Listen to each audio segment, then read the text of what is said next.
বিষ্ণু ঈসা ইসলাম সারা জীবনে কি কি খেয়েছেন তার একটা লিস্ট দিলাম। খরগোশ খেয়েছেন, মোরগ খেয়েছেন, বিশাল বড় সাগরের তিমি মাছের মতো একটা মাছ যেটার নাম আম্বার, জীবনে একবার খেয়েছেন। এই হচ্ছে রাসূল সাল্লাল্লাহু আলাইহি ওয়াসাল্লামের ফুড লিস্ট। রাসূল সাল্লাল্লাহু আলাইহি ওয়াসাল্লাম আমাদের মতো যোহরের পরে লাঞ্চ করতেন না, বিফোর যোহর। সুবহানাল্লাহ পড়েন। সুবহানাল্লাহ। রাসূল সাল্লাল্লাহু আলাইহি ওয়াসাল্লামের লাঞ্চ আফটার যোহর অর বিফোর যোহর? সবাই বলেন আফটার যোহর অর বিফোর যোহর? যোহরের আগে রাসূল সাল্লাল্লাহু আলাইহি ওয়াসাল্লাম লাঞ্চ করতেন। কোত্থেকে আসতো? Mostly it was a gift. অন্য সাহাবীদের পক্ষ থেকে গিফট হিসেবে আসতো। রাসূল সাল্লাল্লাহু আলাইহি ওয়াসাল্লামের বাসার পাশে এক আনসারী ফ্যামিলি ছিল, তারা উট পালতো। উটের দুধ দহন করে প্রায় দুপুরবেলা নিয়ে আসতো। রাসূল সাল্লাল্লাহু আলাইহি ওয়াসাল্লাম এগুলো খেতেন। এক এক দিন যেটা আসতো, কেউ খেজুর দিত, কেউ এটা দিত, সেটা দিত, যেটা আসতো এটা ছিল ওনার লাঞ্চ। সাধারণত খাবারের সময় উনি কি কি খেতেন হাদিসে এসেছে। রাসূল সাল্লাল্লাহু আলাইহি ওয়াসাল্লাম একা একা কখনো খেতেন না। He never eat alone. Always he used to eat communally. একসাথে খেতেন। একসাথে খেলে বরকত বেশি না কম? বেশি। এটা ছিল রাসূল সাল্লাল্লাহু আলাইহি ওয়াসাল্লামের অভ্যাস। একা একা খেতে পারতেন। আমরা অনেক সময় একা একা খেয়ে ফেলি না? না, তিনি যারা ছিল তাদেরকে নিয়ে খেতেন। আরেকটা অভ্যাস ছিল, তিনি রান্নার বদনাম করতেন না কখনো। Never ever.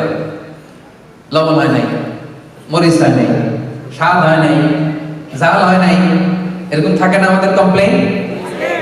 কমপ্লেইনের শেষ নাই। আহা, লবণ কম হয়েছে দেখে বউ তালাক দিয়ে দিয়েছে, এরকম টাকায় তো আসলে নাই। এরকম আছে তরকারিতে লবণ কম বলে তালাক।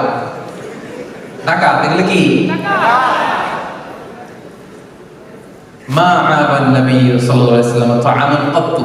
রাসূল সাল্লাল্লাহু আলাইহি ওয়াসাল্লাম কখনো খাবারের বদনাম করতেন না। ইনশতাহাহু আকালা, ভাল লাগলে খেতেন। ওনারও যে ভাল লাগতো না এমন না, মাঝে মাঝে ওনারও ভাল লাগতো না। ওয়া ইন কারিহাহু, যদি ভালো না লাগতো তারাকা, রেখে দিতেন। বলতেন না স্বাদ হয় নাই, বলতেন না লবণ হয় নাই, বলতেন না মজা হয় নাই। ভাল লাগলে খেতেন, ভালো না লাগলে রেখে দিতেন পাশে। কিন্তু খাবার ভালো হয় নাই এটা বিষ্ণু ঈসা ইসলাম কোনোদিন বলেন না। কি খেতেন বিষ্ণু ঈসা ইসলাম? খেজুর খেতেন, খেজুর, ডেটস। দুধ খেতেন, দুধ পছন্দ করতেন খুব। সিরকা খেতেন, ভিনেগার সেটা।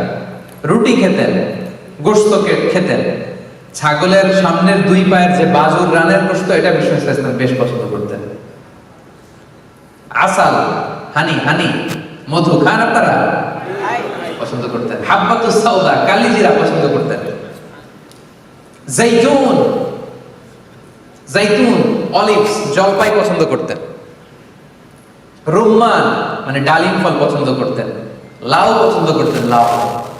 একবার লাউয়ের তরকারি দেয়া হলো, বিষ্ণু সাল্লাল্লাহু আলাইহি ওয়াসাল্লাম লাউগুলো খুঁজে খুঁজে নিয়ে খাচ্ছিলেন। হাদিসে এসেছে। সুবহানাল্লাহ পড়ে। কিশমিশ খেতেন, মাশরুম খেতেন। আপনারা এখন রেস্টুরেন্টে মাশরুমের স্যুপ খান না? এটা স্বাস্থ্যকর। রাসূল সাল্লাল্লাহু আলাইহি ওয়াসাল্লাম বলতেন আল কামআতু মিনাল মান ওয়া মাউহা শিফাউন লিল আইন। মাশরুমের স্যুপ চোখের জ্যোতির জন্য অনেক ভালো। তিন ফল খেতেন, তিন, ও তিন ওয়া জাইতুন, যেটা ইংরেজিতে ফিগ বলে, ডুমুর টাইপের, আরাবিয়ান ডুমুর। আঙ্গুর খেতেন, আঙ্গুর। সারিদ খেয়েছেন জীবনে, সারিদ। সারিদ গোশত রুটিকে মিক্স করে এর দেশে একটা খাবার খাওয়ায়। আমি যখন মিশরে পড়াশোনা করতাম, ঈদের দিন আমাদেরকে দেওয়া হতো হোস্টেল থেকে ফ্রিতে। তো প্রথম যখন ঈদ করতেছি বললাম এটা কি? শালা বলে সারিদ, এটার নাম সারিদ। হাইস খেতেন, হাইস, ছাতু। গ্রাম বাংলায় ছাতু বানায় না? কথা বলেন না কেন? ছাতু খাইছেন? ছাতু, ছাতু খেতেন। পনির পছন্দ করতেন, পনির, ঘি, এগুলো।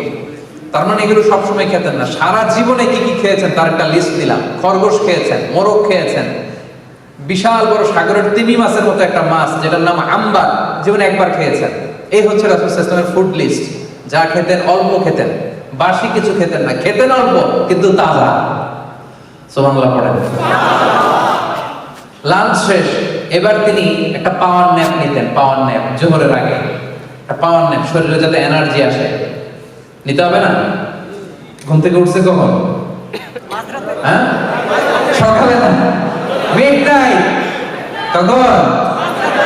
মাঝরাতে যিনি উঠেছেন, টায়ার্ড হয়ে গেছেন একটু? লাঞ্চ করে একটা পাওয়ার ন্যাপ নিতেন। এটা দেখে এনার্জি আসতো বিষ্ণু ইসলামের। এই পাওয়ার ন্যাপ দিয়ে উঠে তিনি জোহরের সালাত পড়াতে যেতেন এবং জোহরের আগের 4 রাকাত, ফজরের আগের 2 রাকাত বিষ্ণু ইসলাম কখনো ছাড়তেন না। গুরুত্বপূর্ণ সুন্নাত, সুন্নাতের রাতেবার মধ্যে খেয়াল রাখবেন। জোহরের নামাজের পরে সাহাবীদেরকে নাসিহাত দিতেন, নাসিহাত। এরপর সকালবেলায় যেই কাজগুলোর জন্য কাকে অ্যাসাইন করেছেন ওগুলো খোঁজ নিতেন, এটা হয়েছে কিনা, ওইটা হয়েছে কিনা। অফিসিয়াল এরকম কাজের তদারকির দরকার আছে না? কাজ দিলে আবার রিপোর্টিং করতে হবে না? এই রিপোর্টিং গুলো বুঝে নিতেন।